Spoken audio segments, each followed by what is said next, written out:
تقنيات التطوير التقليدية تركز على التحديات ونقاط الضعف والمشاكل والنواقص، وتعمل على وضع حلول مناسبة لها.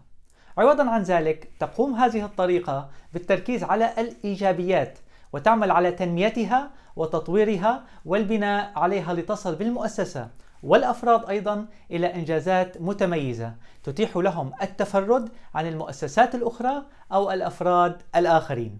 لهذه الطريقة أهمية خاصة في التطوير التنظيمي وتنمية المؤسسات، وذلك لاعتمادها على أسلوب مختلف ونظرة غير تقليدية في التعامل مع التحديات والصعاب.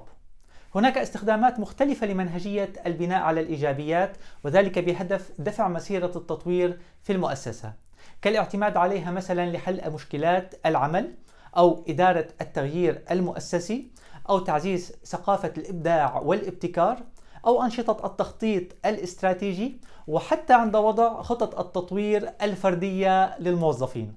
يتم تطبيق هذه المنهجية من خلال 5 مراحل للوصول إلى الهدف المنشود. مرحلة إعادة صياغة المشكلة. يتم في هذه المرحلة إعادة صياغة المشكلة القائمة بشكل إيجابي، فبدل أن يكون الهدف هو حل مشكلة ما، يصبح الهدف كيفية تطوير العملية أو النشاط الذي يعاني من مشكلة. إن إعداد صياغة إيجابية ووضع إطار محدد لتطبيق هذه المنهجية له أثر كبير في الوصول إلى النتائج المرغوبة. كذلك فإن تلافي العديد من العوائق التي عادة ما تظهر أثناء التطبيق، كمعارضة بعض الموظفين واتخاذ مواقف شخصية تؤثر على الإنجاز. كذلك من المهم الحرص أثناء تحديد وصياغة المهمة أن تكون مرنة، بحيث تترك مجالا للابتكار وابتداع حلول جديدة. مرحلة الاكتشاف، وتبدأ بعد تحديد المشكلة، ونبحث فيها عن المعلومات والنتائج المتوفرة، ويجب التركيز في هذه المرحلة على النتائج الإيجابية واكتشاف أفضل الأساليب التي تم تطبيقها في وقت سابق في المؤسسة. ويمكن الحصول على هذه المعلومات من خلال الرجوع إلى تقارير الأداء أو مقابلة الموظفين المعنيين أو تنفيذ استبيانات محددة. ويتم بعد جمع المعلومات وتحليلها استنتاج أماكن التوافق وتلخيص النقاط الهامة. مرحلة الرؤية. يتم في هذه المرحلة تكوين توقع لما ستكون عليه النتائج في المرحلة المقبلة، وقد تتضح هذه الصورة من خلال تحليل المعلومات التي تم جمعها في مرحلة الاستكشاف، أو من خلال مناقشة ذلك ضمن فريق العمل بناء على المعطيات الموجودة.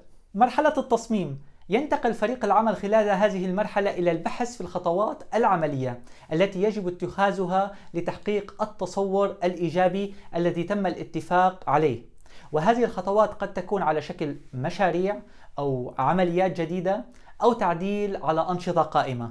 مرحلة التطبيق.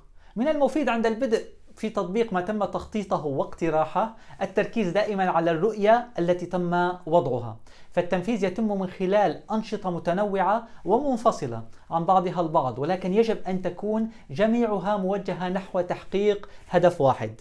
تقوم منهجية البناء على الإيجابيات على مجموعة من المبادئ، كارتباط أفعالنا بشكل مباشر بالأفكار التي نؤمن بها ونعتقد أنها صحيحة، وأن الأسئلة دائما ما تحمل بذور التغيير والتطوير.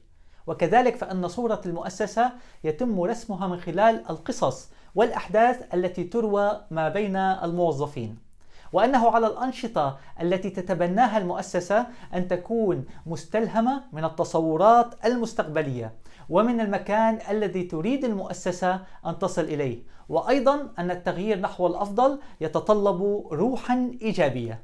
قدمت لكم في هذا الفيديو منهجية البناء على الإيجابيات كما أطلقت عليها بشكل مختصر جدا، كما وضع هذا المفهوم في كبسولة، والحقيقة هناك كتب كاملة تتكلم عن هذه الطريقة. أضفت في تفاصيل هذا الفيديو روابط لبعض هذه الكتب مع تمنياتي بعموم الفائدة. كما أضفت لكم شرح مكتوب عن استخدام هذه الأداة يمكن تحميله مباشرة من الرابط الموجود في شرح هذا الفيديو واستخدامه عند الحاجة.